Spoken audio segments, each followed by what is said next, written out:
ಅಪ್ಪ ಇದ್ಯಾವ ದೇವಸ್ಥಾನ? ಇದು ಬಹಳ ವಿಶೇಷವಾದ ಜಾಗ ಪುಟ್ಟಿ.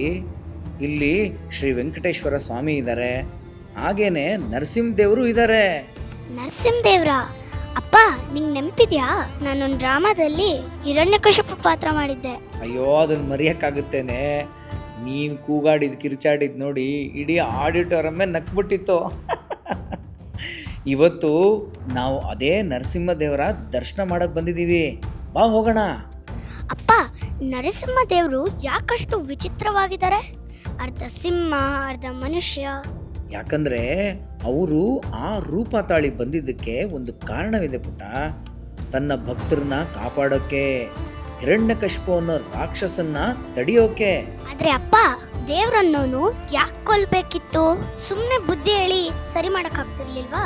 ಯಾಕಂದ್ರೆ ಆ ಹಿರಣ್ಯಕಶಿಪು ತನ್ನ ಸ್ವಂತ ಮಗನಿಗೆ ತೊಂದರೆ ಕೊಡ್ತಿದ್ದ. ಪ್ರಹ್ಲಾದನಿಗೆ ಬರೀ 5 ವರ್ಷ.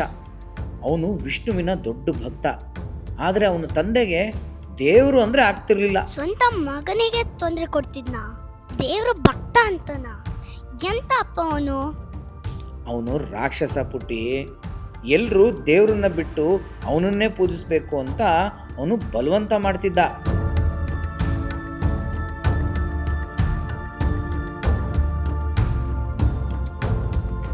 ಅಪ್ಪ, ಅವ್ನ್ ಯಾಕೆ ರಾಕ್ಷಸ ಆದ? ಅವ್ನು ಹುಡ್ದಾಗಿಂದ ರಾಕ್ಷಸನ? ನಿಂದಿ ಪ್ರಶ್ನೆಗೆ ಸರಿಯಾಗಿರೋರೊಬ್ರು ಉತ್ತರ ಕೊಡಬೇಕು. ಯಾರು ಕೊಡ್ತಾರೆ? ಅಲ್ಲೊಬ್ರು ಪ್ರಭು ಇದ್ದಾರೆ, ಅವ್ರನ್ನ ಕೇಳೋಣಪ್ಪ. ಹರೇ ಕೃಷ್ಣ ಪ್ರಭು. ಹರೇ ಕೃಷ್ಣ ಆನಂದ್ ಅವರೇ. ಹರೇ ಕೃಷ್ಣ ವಂಶಿಕಾ. ಹರೇ ಕೃಷ್ಣ. ಈಗ ನಮ್ಮ ಪುಟ್ಟಿದು ಒಂದು ಪ್ರಶ್ನೆ ಇದೆ, ಅದನ್ನ ನಿಮ್ಮ ಹತ್ರನೇ ಕೇಳಬೇಕು ಅಂತ. ಆಗ್ಲಿ, ಮಕ್ಕಳು ಯಾವಾಗ್ಲೂ ಚೆನ್ನಾಗಿರೋ ಪ್ರಶ್ನೆನೇ ಕೇಳ್ತಾರೆ. ವಂಶಿಕಾ, ಏನ್ ನಿನ್ ಪ್ರಶ್ನೆ?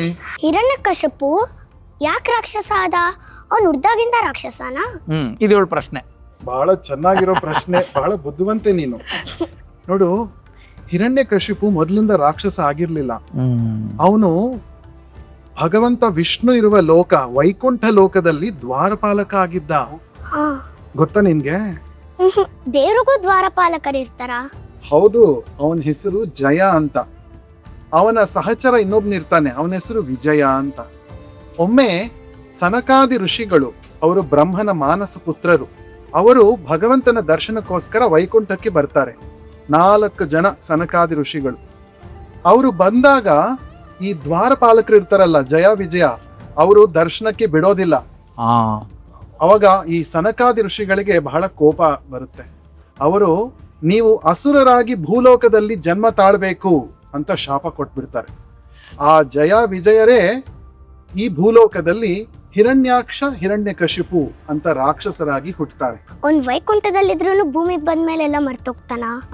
ಸರಿಯಾಗಿ ಹೇಳಿದೆ ವಂಶಿಕಾ. ನಮ್ಮ ಮನಸ್ಸಿನಲ್ಲಿ ಯಾವಾಗ ಅಹಂಕಾರ ಅನ್ನೋದು ಪ್ರವೇಶ ಮಾಡುತ್ತೋ ಆಗ ನಾವು ಭಗವಂತನನ್ನೇ ಮರ್ತೋಗ್ಬಿಡ್ತೀವಿ. ಅದೇ ಜಯನಿಗೂ ಆಗಿತ್ತು. ಜಯ ಕೂಡ ಮರ್ತೋಗ್ಬಿಡ್ತಾನೆ, ಹಿರಣ್ಯಕಶಿಪು ಆಗ್ತಾನೆ. ನಿಜವಾಗ್ಲೂ ಪ್ರಭು, ಎಷ್ಟು ಚೆನ್ನಾಗಿ ಹೇಳಿದ್ರಿ ನೀವು. ಅಂದ್ರೆ ಒಂದು ಅಹಂಕಾರ ಬಂದ್ಬಿಟ್ರೆ ಮನುಷ್ಯನಿಗೆ ದೇವ್ರನ್ನೇ ಮರ್ತು ಬಿಡ್ತಾನೆ ಅಂತಂದ್ರೆ, ಈಗ ಅದನ್ನ ನಾವು ಮಾನವರಾಗಿ ನಮ್ಗೂ ರಿಲೇಟ್ ಮಾಡ್ಕೊಂಡ್ರೆ, ಹೆಸರು, ಕೀರ್ತಿ, ದುಡ್ಡು, ಜನ, ಚಪ್ಪಾಳೆ, ಇದರಿಂದ ಎಲ್ಲ ನಾವು ಓಡ್ತಾ ಇರ್ತೀವಲ್ಲ, ಎಲ್ಲೋ ಭಗವಂತನ್ನೇ ಮರೆತು ಈ ರಾಕ್ಷಸ ಗುಣಗಳೆಲ್ಲ ನಮ್ಮೊಳಗೂ ಬಂದ್ಬಿಡುತ್ತೆ ಅಲ್ವಾ? ಹೌದು, ನೀವು ಹೇಳ್ತಾ ಇರೋ ವಿಷಯ ಬಹಳ ಪ್ರಸ್ತುತವಾಗಿದೆ. ನೋಡಿ, ಹಿರಣ್ಯಕಶಿಪು ಅನ್ನೋನು ಸಾಮಾನ್ಯವಾದ ಮನುಷ್ಯನಾಗಿರ್ಲಿಲ್ಲ. ಅವನು ದುರ್ಬಲನಾಗಿರ್ಲಿಲ್ಲ. ಕಠೋರವಾದ ತಪಸ್ಸನ್ನು ಮಾಡ್ತಾನವನು. ಬ್ರಹ್ಮನನ್ನೇ ಮೆಚ್ಚಿಸ್ತಾನೆ. ಬ್ರಹ್ಮನನ್ನ ಮೆಚ್ಚಿಸಿ ಬಹಳ ಶಕ್ತಿಗಳನ್ನೆಲ್ಲ ಪಡಿತಾನೆ. ಅವನು ಆಲ್ಮೋಸ್ಟ್ ಅಮರನಾಗ್ತಾನವನು. ಅಂಥವನು ಯಾವಾಗ ಅಸುರ ಅಂತ ಕರೆಸ್ಕೊಳ್ತಾನೆ ಅಂದ್ರೆ, ಯಾರು ಅವನ ಯಶಸ್ಸಿಗೆ ಕಾರಣರಾದ್ರೋ ಭಗವಂತ, ಆ ಭಗವಂತನನ್ನ ಮರಿತಾನವನು. ಅದೇ ಅಲ್ಲ, ತನ್ನ ರಾಜ್ಯದಲ್ಲೆಲ್ಲ ಅವನು ಏನ್ ಹೇಳ್ತಾನೆ ಅಂದ್ರೆ, ಯಾರು ಕೂಡ ಭಗವಂತನ ವಿಷ್ಣುವಿನ ನಾಮಸ್ಮರಣೆ ಮಾಡಬಾರ್ದು. ನಾನೇ ಗ್ರೇಟು, ನಾನೇ ಭಗವಂತ, ನನಗೇ ಪೂಜೆ ನಡಿಬೇಕು ಅಂತ ಈ ರೀತಿಯಾಗಿ ಶಾಸನ ಮಾಡಿರ್ತಾನವನು. ಅಂದ್ರೆ ನಾವು ನಮ್ಮ ಯಶಸ್ಸಿಗೆ ಕಾರಣರಾದ ಭಗವಂತನನ್ನ ಯಾವಾಗ ಹೀಯಾಳಿಸಿ ನಾನೇ ಗ್ರೇಟ್ ಅಂತ ಹೇಳ್ತೀವಲ್ಲ, ಆಗ ನಮ್ಮಲ್ಲಿ ಆಸುರಿ ಪ್ರವೃತ್ತಿ ಅನ್ನೋದು ಬರುತ್ತೆ. ನೀವು ಹೇಳಿದ್ರಲ್ಲ, ನನಗೆ ಅರ್ಥ ಆಗಿದ್ದು, ಯಾವುದೇ ಒಬ್ಬ ಮನುಷ್ಯ ಅವನು ಯಶಸ್ಸು ಪಡೆಯೋದು ತಪ್ಪಲ್ಲ, ಯಶಸ್ಸಿಗೆ ಹಂಬಲಿಸಿ ಆಸೆ ಪಡೋದು ತಪ್ಪಲ್ಲ. ಆದ್ರೆ ಆ ಯಶಸ್ಸು ಬಂದ ಮೇಲೆ ಅದನ್ನ ಕೊಟ್ಟವನ್ನೇ ಮರ್ಯಾದಿದೆಯಲ್ಲ, ಅದು ತಪ್ಪು ಅಂತ. ಖಂಡಿತ ನೀವು ಹೇಳಿದ್ ಸರಿಯಾಗಿದೆ. ಇದೇ ಅಸುರನಿಗೂ ಮತ್ತೆ ಭಕ್ತರಿಗೂ ಇರುವ ವ್ಯತ್ಯಾಸ. ವ್ಯತ್ಯಾಸ. ಮತ್ತೆ ಇನ್ನೊಂದು ಪ್ರಭು, ನನಗೆ ಒಂದು ತುಂಬಾ ಅಂದ್ರೆ ಇವಾಗೆಲ್ಲ ಜನರಲ್ ಆಗಿರೋಂಥ ಒಂದು ಪ್ರಶ್ನೆ ಇದು. ನಾವು ಮನೆಯಲ್ಲಿ ಪೂಜೆ ಮಾಡ್ತೀವಿ, ಓಕೆ, ಆಮೇಲೆ ಸ್ಕೂಲಲ್ಲಿ ಪ್ರೇಯರ್ ಅಂತ ಇರುತ್ತೆ, ಅದಾದ್ಮೇಲೆ ಅದೇ ವಾತಾವರಣದಲ್ಲಿ ಮಕ್ಕಳು ಬೆಳೀತಾರೆ. ನಾಳೆ ಆಫೀಸಲ್ಲೂ ಕೂಡ ಇದು ಮಾಡ್ಬೋದು. ಈಗ ನಾವೇ ನೋಡ್ತೀವಿ, ನಮ್ಮ ಹರೇ ಕೃಷ್ಣ ಜಪ ಎಲ್ಲ ಕಡೆ ಮಾಡಿ ಅಂತ ಹೇಳ್ತಾರೆ, ನಾವು ಎಲ್ಲ ಮಾಡ್ತಾ ಇರ್ತೀವಿ. ಆದರೆ ಈ ಭಗವಂತನ ನಾಮಸ್ಮರಣೆ ಮಾಡೋದು, ಅವ್ನು ಜಪ ಮಾಡೋದನ್ನೇ ಕೆಲವರು ಹಾಸ್ಯ ಮಾಡ್ತಾರೆ, ತಮಾಷೆ ಮಾಡ್ತಾರೆ, ಅಥವಾ ಹಂಗೆ ಆಗ್ಬಿಟ್ಟಿದೆ ಅದು ಇವತ್ತು. ಅದಕ್ಕೆ ಏನು ಹೇಳಕ್ ಇಷ್ಟಪಡ್ತೀರ ನೀವು, ಅದೇನು ಅಂತ? ನೋಡಿ, ಪ್ರಹ್ಲಾದನಿಗೆ ಆದ ಅನುಭವವನ್ನ ನಾವು ನೋಡಿದ್ರೆ ನಮಗೆ ಇವಾಗ ಆಗ್ತಾ ಇರೋ ಅನುಭವ ಅದಕ್ಕೆ ಕಂಪೇರ್ ಮಾಡಕ್ ಸಾಧ್ಯನೇ ಇಲ್ಲ. ಅದ್ರ ಮುಂದೆ ಇನ್ನೂ ಏನಿಲ್ಲ. 5 ವರ್ಷದ ಬಾಲಕ ಆಗಿದ್ದವನು, ಹೌದು. ಆದ್ರೆ ಅವನ ತಂದೆ ಹಿರಣ್ಯಕಶಿಪು ನೀನು ಹರಿನಾಮ ಜಪವನ್ನು ಮಾಡಬಾರದು ಅಂತ ಹೇಳ್ತಾನೆ. ಆದ್ರೆ ಭಕ್ತನಿಗೆ ಭಗವಂತನ ಮೇಲೆ ಮನಸ್ಸು ಬಂದ ಮೇಲೆ ಅವನು ಜಪ ಮಾಡಕ್ಕೆ ಮಾಡ್ತಾನೆ ಇರ್ಬೇಕು, ಹರಿನಾಮ ಸ್ಮರಣೆ ಮಾಡ್ತಾನೆ ಇರ್ತಾರೆ. ಸೊ ಈಗ ಏನ್ ಮಾಡ್ತಾನೆ ಹಿರಣ್ಯಕಶಿಪು, 5 ವರ್ಷದ ಬಾಲಕ ಅಂತಾನು ಕೂಡ ಯೋಚನೆ ಮಾಡದೆ ತನ್ನ ಮಗನನ್ನೇ ಸಾಯಿಸೋದಕ್ಕೆ ಪ್ರಯತ್ನ ಪಡ್ತಾನೆ. ಸೊ ನೀವ್ ಯೋಚನೆ ಮಾಡಿ, ಆ ಪ್ರಹ್ಲಾದನಿಗೆ ಆದ ಪರಿಸ್ಥಿತಿ ಅದನ್ನ ಚಿಂತನೆ ಮಾಡ್ಕೊಂಡ್ರೆ ನಮಗಾಗ್ತಾ ಇರುವ ಅವಮಾನಗಳು ಅಥವಾ ಹೀಯಾಳಿಕೆಗಳು ತುಂಬಾ ಕಮ್ಮಿ ಆದ್ರು ಕಂಪೇರ್ ಮಾಡಕ್ ಸಾಧ್ಯನೇ ಇಲ್ಲ ಅಂತ ನನ್ನ ಅನಿಸಿಕೆ. ಅಪ್ಪನೇ ಮಗನ್ನ ಸಾಯಿಸಕ್ ಟ್ರೈ ಮಾಡ್ತಾನ, ಅದಾದ್ಮೇಲೆ ಏನಾಯ್ತು? ನೋಡಿ, ಪ್ರಹ್ಲಾದನನ್ನ ಕೊಲ್ಲೋದಕ್ಕೋಸ್ಕರ ಹಿರಣ್ಯಕಶಿಪು ಅತ್ಯಂತ ಕ್ರೂರವಾಗಿ ವರ್ತನೆ ಮಾಡ್ತಾನೆ. ಅವನು ಫಸ್ಟ್ ಏನ್ ಮಾಡ್ತಾನೆ, ಬೆಟ್ಟದ ತುದಿಯ ಮೇಲಿಂದ ತಳ್ಳಿಸ್ತಾನೆ ಮಗನನ್ನ. ಅದಾದ್ಮೇಲೆ ಮದವೇರಿದ ಆನೆಗಳ ಕಾಲ್ ತುಳಿತಕ್ಕೆ ಬರುವ ಹಾಗೆ ಮಾಡ್ತಾನೆ. ಅದಾದ್ಮೇಲೆ ಅವನು ತಿನ್ನುವ ಊಟದಲ್ಲಿ ವಿಷವನ್ನ ಬೆರೆಸ್ತಾನೆ, ಕತ್ತಲೆ ಕೋಣೆಯಲ್ಲಿ ಹಾಕ್ತಾನೆ. ಮತ್ತೆ ಅವನ ಅತ್ತೆಯಾದ ಹೋಲಿಕೆಯ ತೊಡೆಯ ಮೇಲೆ ಕೂರಿಸ್ಬಿಟ್ಟು ಬೆಂಕಿಯಲ್ಲಿ ಸುಡುವ ಪ್ರಯತ್ನವನ್ನು ಕೂಡ ಮಾಡ್ತಾರೆ. ಇಂಥ ಅನೇಕ ಕ್ರೂರ ವರ್ತನೆಗಳನ್ನ ಹಿರಣ್ಯಕಶಿಪು ತನ್ನ ಮಗನ ಪ್ರತಿ ಮಾಡ್ತಾನೆ. ಆದ್ರೆ ಪ್ರತಿ ಸಾರಿ ಭಗವಂತ ಪ್ರಹ್ಲಾದನನ್ನ ಕಾಪಾಡ್ತಾನೆ. ಬೆಟ್ಟದ ಮೇಲಿಂದ ತಳ್ಳಿರ್ತಾನಲ್ವಾ, ಬೆಟ್ಟದ ಮೇಲಿಂದ ಬಿದ್ರೂ ಕೂಡ ಪ್ರಹ್ಲಾದನಿಗೆ ಏನೂ ಆಗೋದಿಲ್ಲ. ಮತ್ತೆ ವಿಷ ಕೊಡ್ತಾನಲ್ವಾ, ಆ ವಿಷ ಕೂಡ ಪ್ರಹ್ಲಾದನ ನಾಲಿಗೆಯ ಮೇಲೆ ಅಮೃತದಂತ ಆಗುತ್ತೆ. ಮತ್ತೆ ಬೆಂಕಿ ಹಚ್ಚಿರ್ತಾರಲ್ಲ, ಆ ಬೆಂಕಿ ಕೂಡ ಪ್ರಹ್ಲಾದನನ್ನ ಸುಡೋದಿಲ್ಲ, ತಂಪಾಗಿ ಪ್ರಹ್ಲಾದನಿಗೆ ರಕ್ಷಣೆಯನ್ನು ಕೊಡ್ತಾನೆ ಭಗವಂತ. ಈ ರೀತಿ ಅನೇಕ ಬಾರಿ ಪ್ರಯತ್ನ ಪಟ್ಟರೂ ಕೂಡ ಹಿರಣ್ಯಕಶಿಪುವಿನ ಕೈಯಲ್ಲಿ ಪ್ರಹ್ಲಾದನನ್ನ ಏನು ಮಾಡಕ್ ಸಾಧ್ಯ ಇಲ್ಲ. ಯಾಕೆಂದ್ರೆ ಭಗವಂತ ಸ್ವಯಂ ಪ್ರಹ್ಲಾದನಿಗೆ ರಕ್ಷಣೆಯನ್ನ ಕೊಡ್ತಾ ಇದ್ದ. ಆನೆಗಳು ಕೂಡ ಪ್ರಹ್ಲಾದನ ಪಾದಗಳಿಗೆ ನಮಸ್ಕಾರ ಮಾಡ್ತವೆ. ಇಷ್ಟೆಲ್ಲಾ ಕಷ್ಟ ಪಡ್ತಾ ಇದ್ರು ಕೂಡ ಪ್ರಹ್ಲಾದ ಯಾವಾಗ್ಲೂ ಹರಿನಾಮವನ್ನ ಸ್ಮರಣೆ ಮಾಡೋದನ್ನ ಬಿಡಲೇ ಇಲ್ಲ. ಇಷ್ಟೆಲ್ಲ ಯಾತನೆಗಳನ್ನ ಅನುಭವಿಸಿದ ಮೇಲೆ ಪುಟ್ಟ ಪ್ರಹ್ಲಾದ ಏನ್ ಹೇಳ್ತಾನೆ ಗೊತ್ತಾ, ನನ್ನ ಭಗವಂತ ಪ್ರತಿಯೊಂದು ಕಲ್ಲಿನ ಒಳಗೆ ಇದ್ದಾನೆ, ನನ್ನ ಭಗವಂತ ಅಣುವಿನಲ್ಲೂ ಇದ್ದಾನೆ, ನನ್ನ ಭಗವಂತ ಆನೆ ಒಳಗೂ ಇದ್ದಾನೆ, ಬೆಂಕಿ ಒಳಗೂ ಇದ್ದಾನೆ, ನನ್ನ ವೈರಿಗಳ ಹೃದಯದಲ್ಲೂ ಕೂಡ ನನ್ನ ಭಗವಂತ ಇದ್ದಾನೆ, ನನ್ನ ತಂದೆಯ ಹೃದಯದಲ್ಲೂ ಕೂಡ ಭಗವಂತ ಇದ್ದಾನೆ. ಹೀಗಿರುವಾಗ ನನಗೆ ಕಷ್ಟ ಆಗೋದಕ್ಕೆ ನನ್ನ ಭಗವಂತ ಬಿಡ್ತಾನ? ಸಾಧ್ಯನೇ ಇಲ್ಲ. ಇದು ಪ್ರಹ್ಲಾದ ಹೇಳಿದ ಮಾತು. ಪ್ರಭು, ಈಗ ನೀವು ಹೇಳಿದ್ ನನಗೆ ಅರ್ಥ ಆಯ್ತು. ಆದ್ರೆ ಒಂದು 5 ವರ್ಷದ ಮಗು ಅದಕ್ಕೆ ಇಷ್ಟೆಲ್ಲ ಜ್ಞಾನ ಹೆಂಗ್ ಸಾಧ್ಯ ಆಯ್ತು? ಅಂದ್ರೆ ನಮ್ಮ ತಂದೆ ಹೃದಯದೊಳಗೂ ಆ ಭಗವಂತ ಇದ್ದಾನೆ, ಕಂಬದಲ್ಲೂ ಇದ್ದಾನೆ, ಅಗ್ನಿಯಲ್ಲೂ ಇದ್ದಾನೆ, ಅದು ಹೆಂಗೆ ಆ ಮಗುಗ್ ಬಂತದು? ಹೌದು ನೋಡಿ, ಭಕ್ತಿ ಅನ್ನೋದು ವಯಸ್ಸಿಗೆ ಸಂಬಂಧಪಟ್ಟಿದ ವಿಷಯ ಅಲ್ಲ. ಓಕೆ.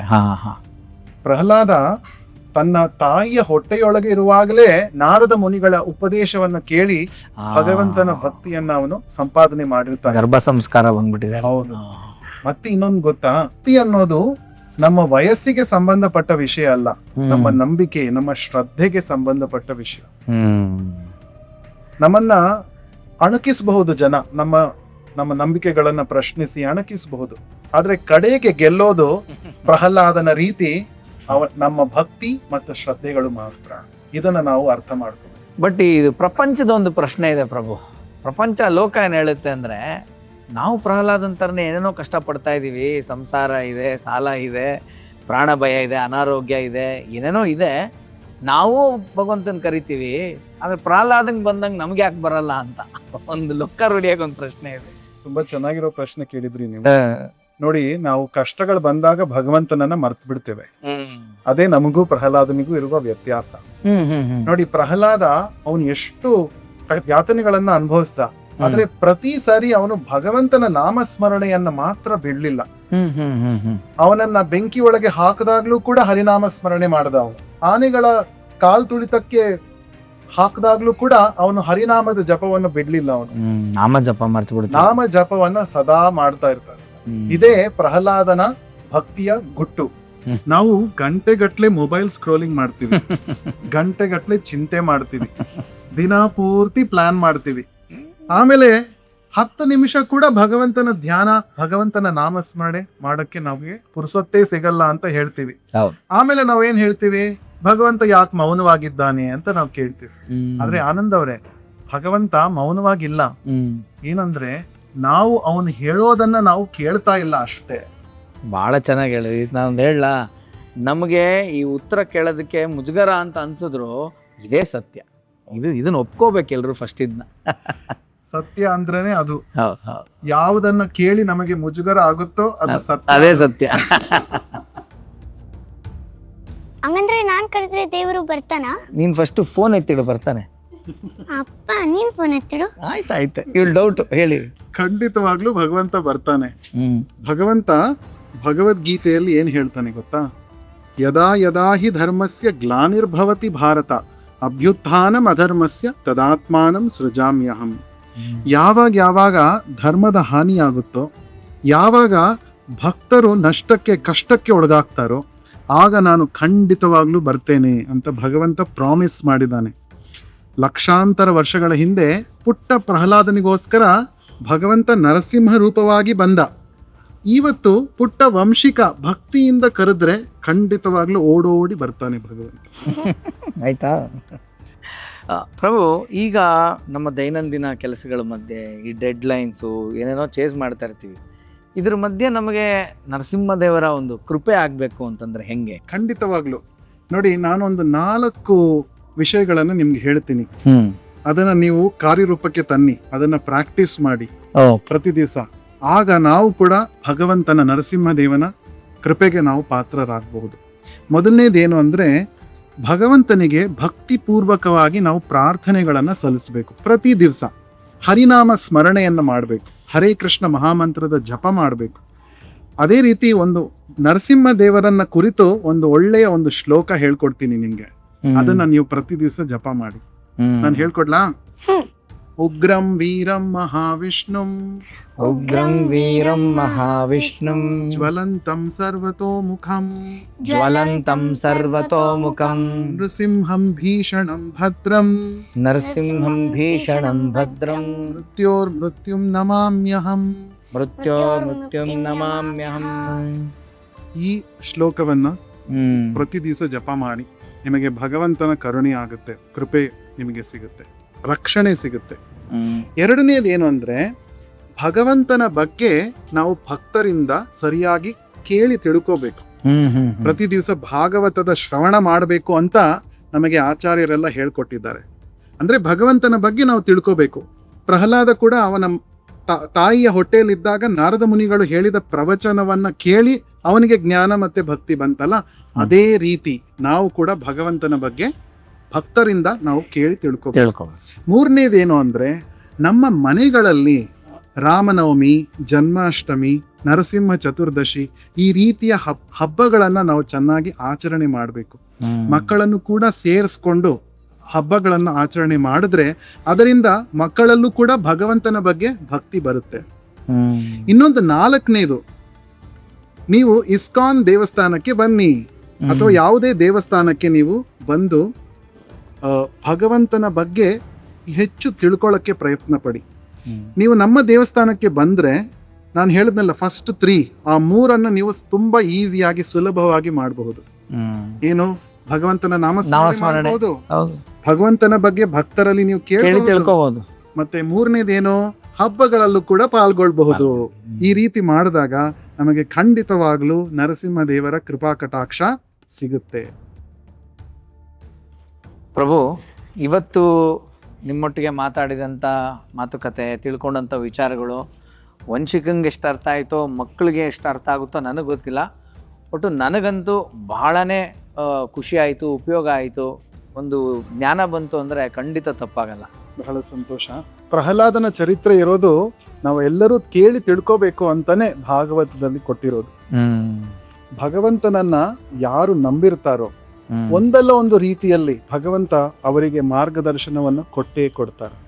ಸೊ ನೀವು ಇಷ್ಟೊಂದು ಸಮಯ ನಮ್ಮ ಜೊತೆ ನೀವು ಸ್ಪೆಂಡ್ ಮಾಡಿ ಪ್ರಶ್ನೆಗಳನ್ನ ಕೇಳಿ ನೀವು ಕುತೂಹಲವನ್ನ ವ್ಯಕ್ತಪಡಿಸಿ ನೀವು ಅರ್ಥ ಮಾಡ್ಕೊಂಡಿದ್ರಲ್ಲ, ಅದಕ್ಕೆ ನಂಗೆ ತುಂಬಾ ಸಂತೋಷ ಆಯ್ತು. ಖಂಡಿತ ಖಂಡಿತ ಖಂಡಿತ ಪ್ರಭು.